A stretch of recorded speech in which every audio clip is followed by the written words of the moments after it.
very special session on Conversations on AI, which is a haptic initiative for the world's leading minds to exchange thoughts around the business of AI. Today, we have a former teacher, economist, manager of businesses, leader of teams, and that is not even all. Adrian has over 25 years of experience in consulting, writing, speaking at mega events, and is an expert in the field of customer experience.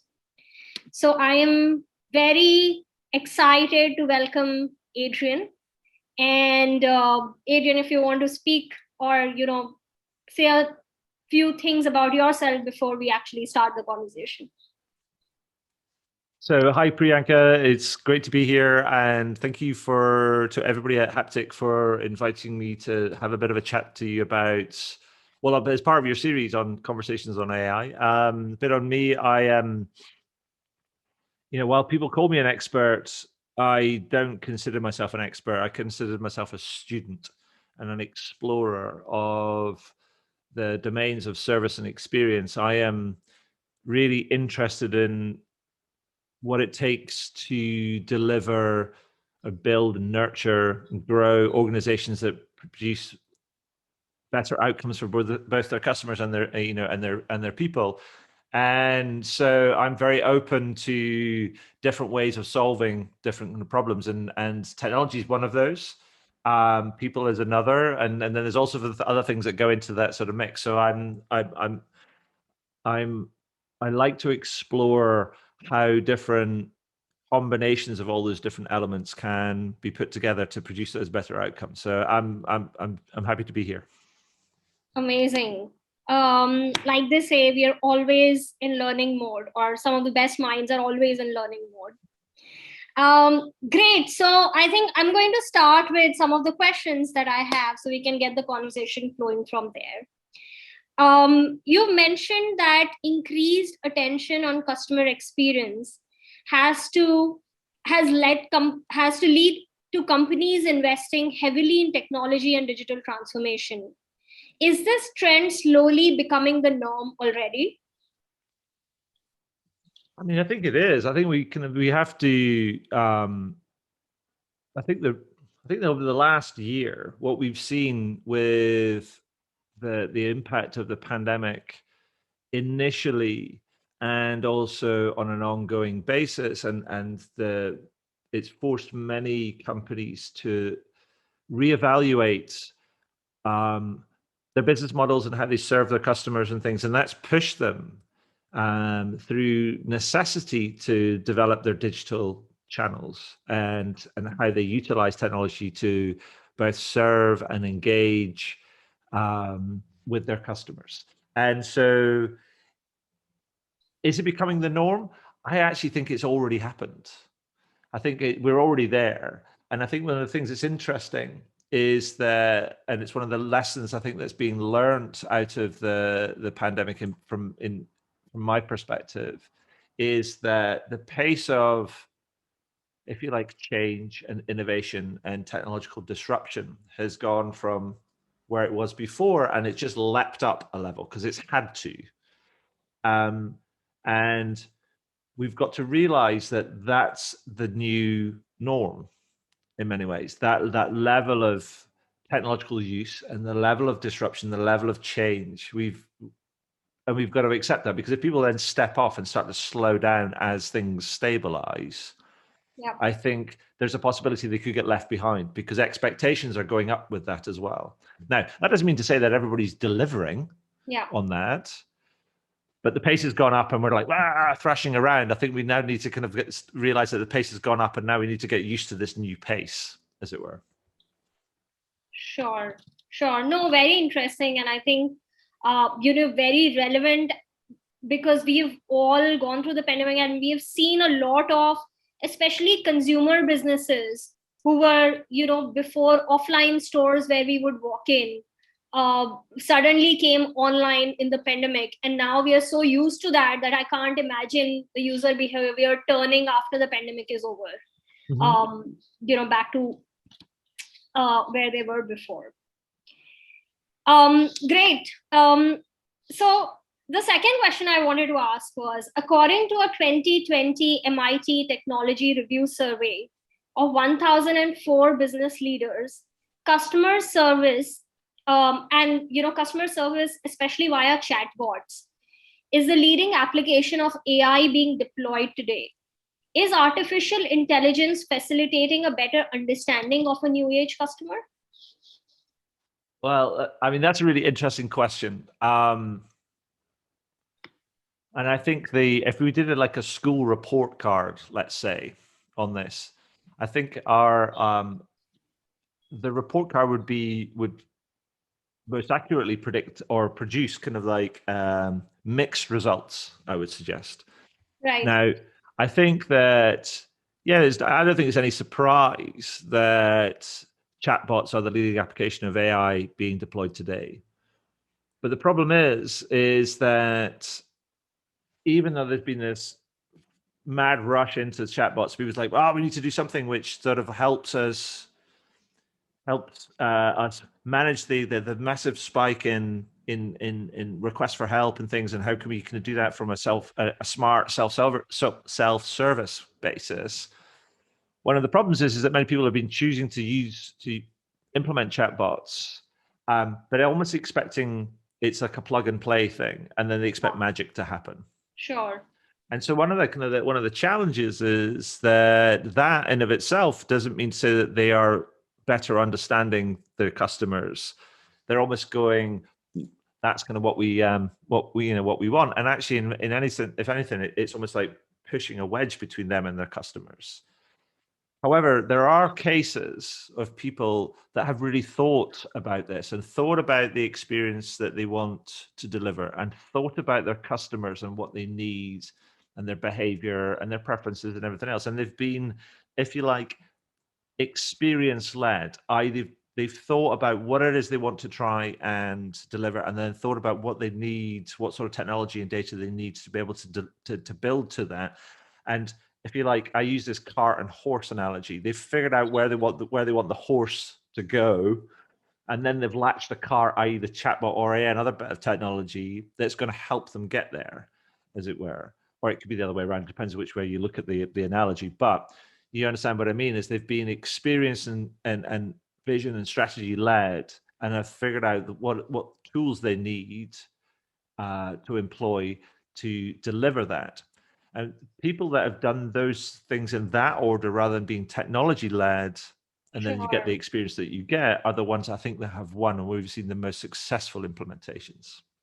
No, of course. I mean, can't agree more. I think if you're not able to match the customer experience or even visualize what is the end customer experience that you want out of a product, but building it more for operational simplicities or efficiencies, then definitely might have a much longer term damage if you're not delivering that customer experience, and maybe even pushing back your customers towards other competitors.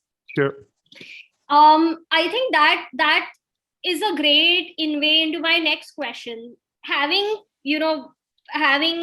talked about the end customer experience and how companies should be approaching from there backwards. Still, automation seems like the next phase of intelligent customer service. What is your opinion on that statement? I mean, I think I would go back to the same my response from before. I would say it would depend. It always kind of is going to depend on kind of where you're at in terms of the experience you want to deliver and the maturation and things. So if you think about the landscape of service, and it starts almost with, predictive, preemptive, proactive, almost in self-service, and then you get into the enabled bit where the customer meets the agent, as it were. Yeah. I mean, automation, depending on what your strategy is across that piece, automation can play in all sorts of different spaces. But it does depend on where you're at in terms of the delivery of your, the experience that it all depends on kind of what you want to deliver and where you're at in all these different sort of like spaces. And so, is it the next phase? Maybe, but it all depends on kind of who you are and what you want to do, and who your customers are, and what they would like and what they would benefit from, and also how it benefits your business. And so I think it's a big statement, but I don't think it holds for everybody. Sure. I think, do you also think that automation probably brings in a challenge of empathy and customer experience? Which also leads me to the next question. What role does empathy play in customer experience? And is automation in any way impacting that? And how can companies integrate that empathy within the automation? Is that even possible? Yeah, no, absolutely. So here's the thing. There's a lot of time. I mean, we've seen a massive spike in the demand and the need for more empathy in how customers interact with organizations, and that's understandable given the stresses and the strains and the anxieties and the fears that have been on many customers. Now, the problem with just talking really broadly about empathy is not just about spending time with people. It's also about understanding where they currently are and what they actually can need. Now, if a customer really wants just a quick answer to quite a regular question, then helping put into place really efficient and highly performing self-service tools, whether that's a chatbot or an intelligent knowledge base or kind of whatever, proactive notifications, et cetera, then that in of itself can be empathetic, because it's understanding the situation and respecting somebody's time. So they almost it focuses on, we understand what you're trying to do or what you want to know. We're there for you right now. So we make it easy and quick and efficient for you. Now, that works really well on very simple, frequent, easy to answer questions. But when things get a bit more complex and a bit more challenging, that's where they might want a bit more personal service, whether it's via email or whether it's via chat or messengers, asynchronous messengers, whether it's by video, whether it's by the telephone.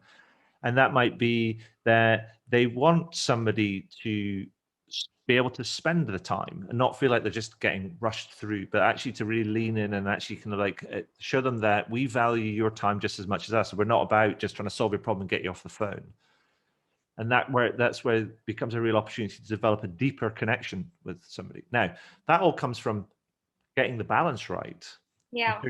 Again, I come back to that sort of whole idea about designing the experience that you want to deliver, particularly across different situations and different parts of the journey, and how that changes for different types of customers.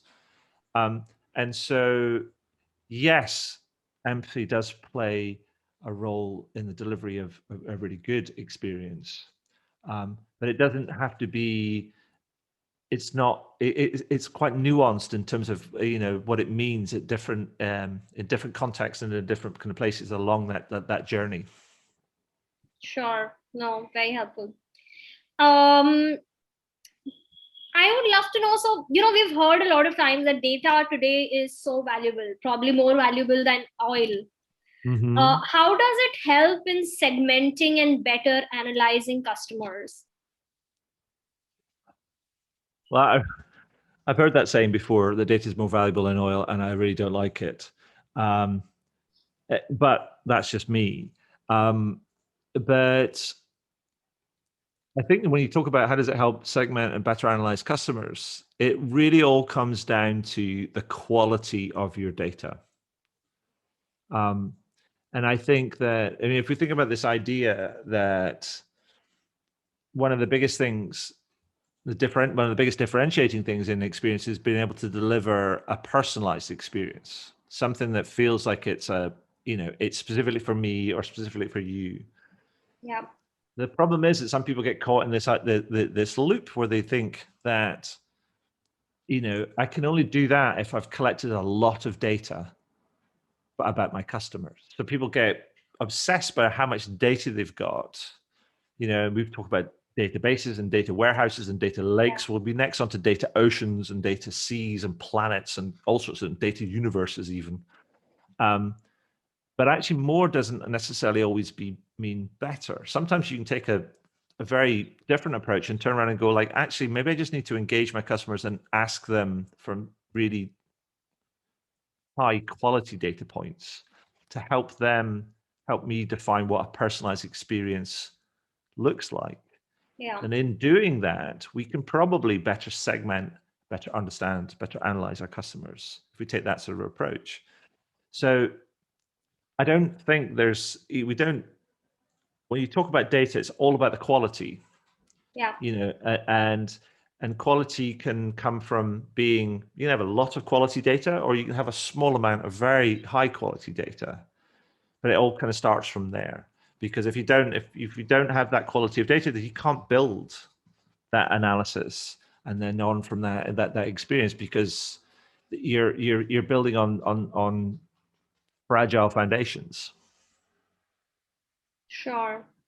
No, absolutely. Can't agree more. Um, we would love to know more about Punk CX. Tell us something more. What, this thing? Yes. So it's a hypothesis more than anything else, because it's based on this idea, and it's a couple of years old, but it's based on my observation and my frustration that the whole customer experience space was there was a lot of activity, a lot of enthusiasm, a lot of investment, but wasn't really producing some significant improvements in these customer outcomes and business results and project success and all these things.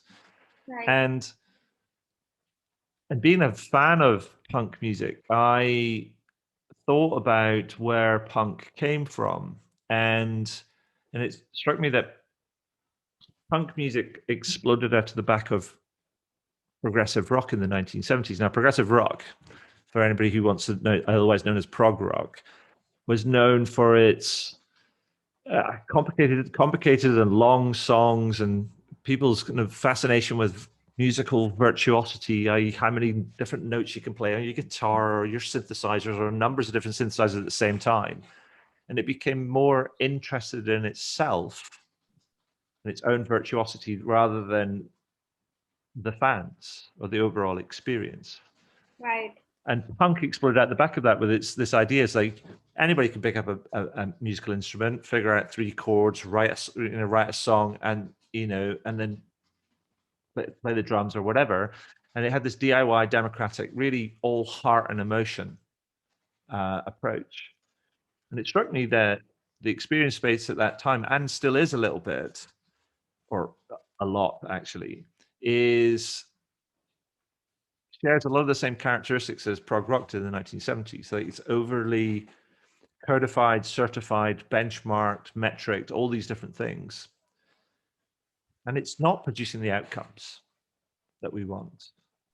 And given that, I thought, well, if punk exploded out the back of prog rock, and the CX space is looking a lot like prog rock did in the 1970s, then what would a punk rock version of CX look like? And that's why I wrote the book. And the book it's like all color inside. It's done like a punk fanzine.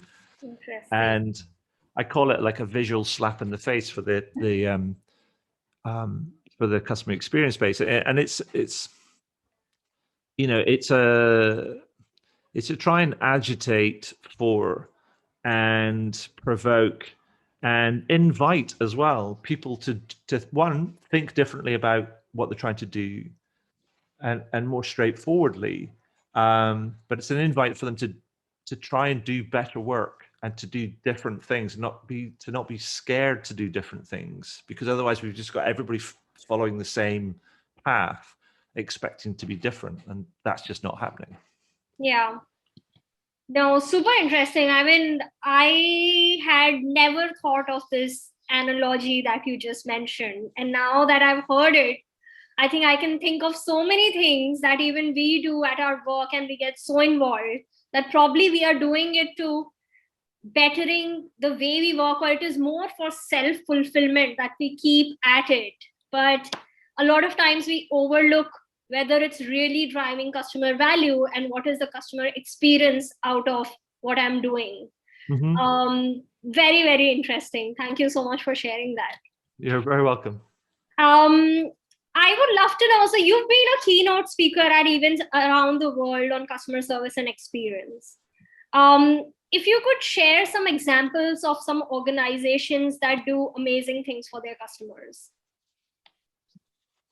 Okay, I mean, I'll tell you what. I've got a list in the back of the book, which which have a bunch of brands that I think stand out for different reasons, and they are, they list people from everybody from something like Zappos in the States, who are famous for their service and how they want people to call them, and because that's the way that they develop the relationships, to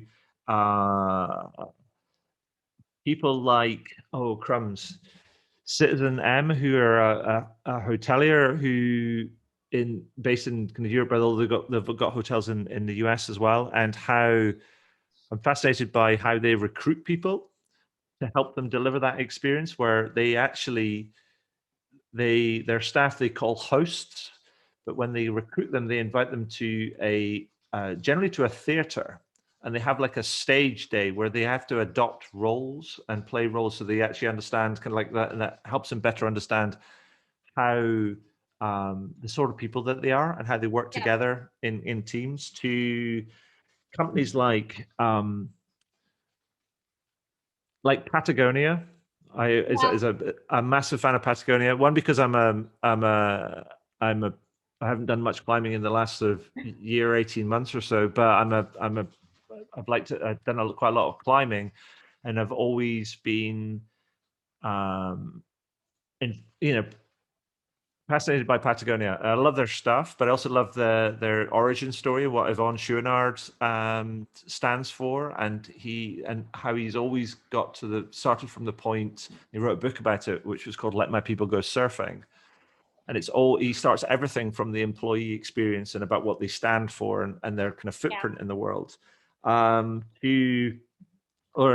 examples like, say, Coventry Building Society here in the UK, who are one of the highest performing financial services organizations year on year, and have been for the last sort of 10 years. But here's the thing. They have no metrics in their organization. They don't have any sales targets, nothing. They just focus on doing the right thing. And that's allowed them to kind of grow at double digits, almost like since before the financial crisis, through the financial crisis, and since the financial crisis, by just focusing on doing the right thing at the right time for the right reasons. And they built their whole culture around that. To, people like, I'm, fan of the usual suspects. I like the idea. I mean, your Ritz-Carltons, your Southwest Airlines. I mean, I tell you who I like particularly like as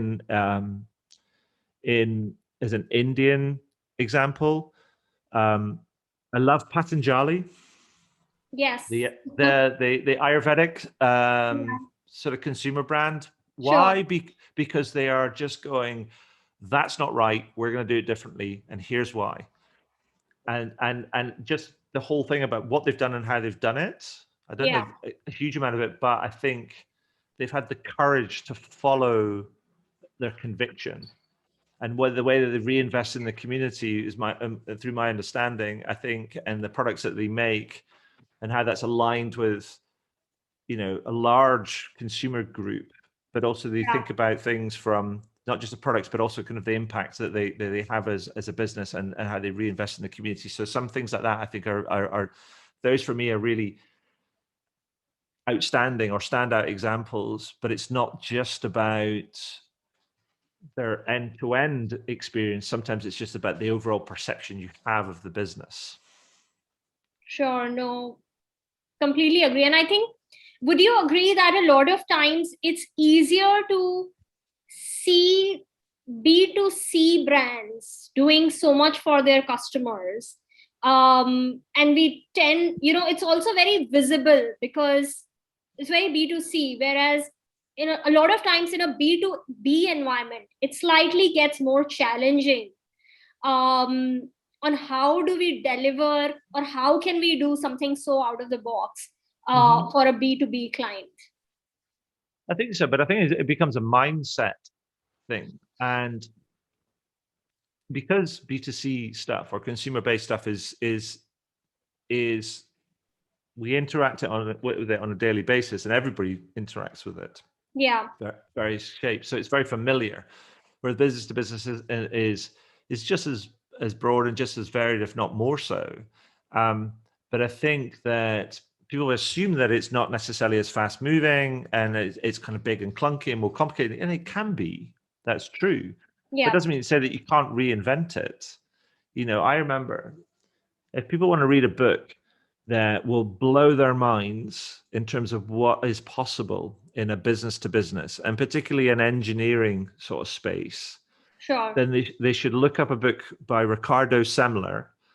That's Semler, Brazilian Okay. gentleman, called Maverick. Now, this book came out in the 1990s about work that they were doing in the 1980s. And it's about a firm, his family business that he took over from his father, called Semco. And they did some transformative things, which even now would blow your mind. Now, because Semco's changed over the years, because they created this evolutionary structure, and they kept changing and changing and changing. But some of the stuff that they did was absolutely incredible. And so if you want to understand almost what is the art of the possible, Yeah. particularly in a very, very traditional sort of space, then I Yeah. would try and get hold of that book, or do some research on that story, and you'll be like, what? Because it's crazy. It's like one of my favorite business books of all time. It really is. It's quite remarkable.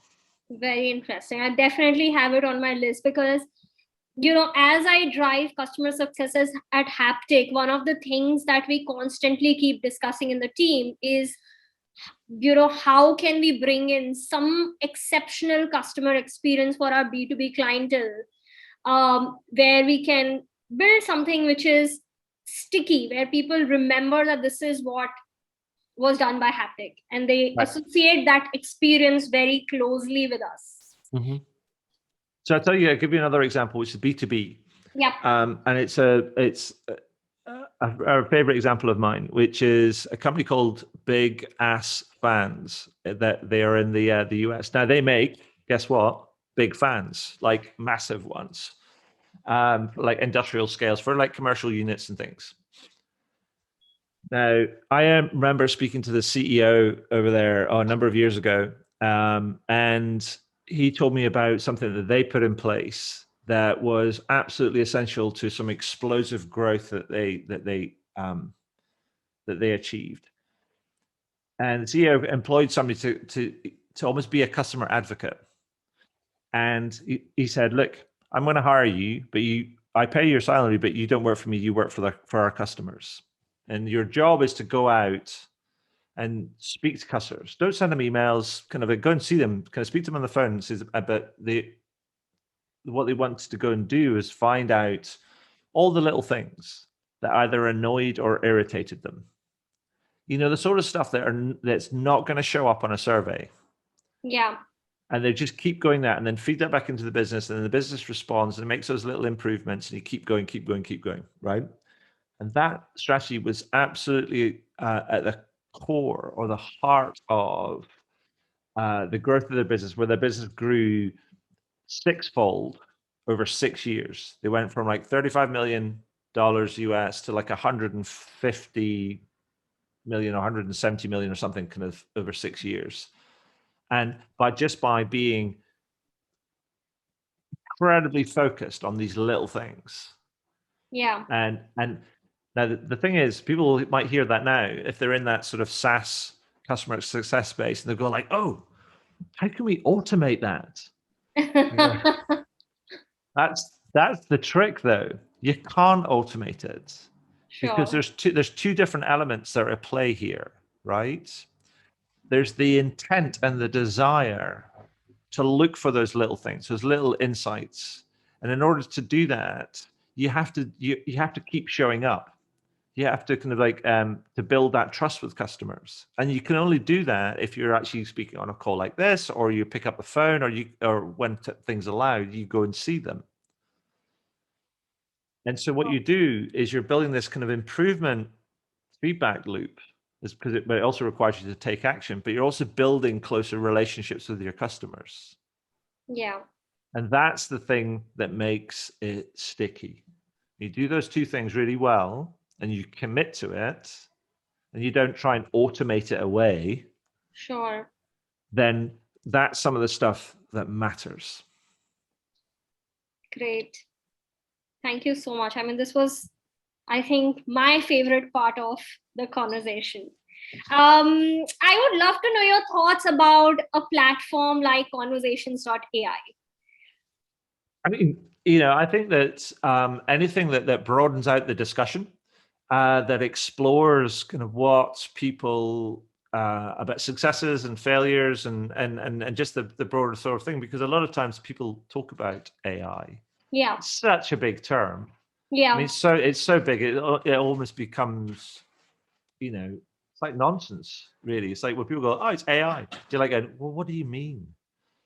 Are we talking about, are we talking about NLU? Are we talking about, NLP? Are we talking about machine learning? Are we talking about neural networks? Bayesian methods? What are we talking about here?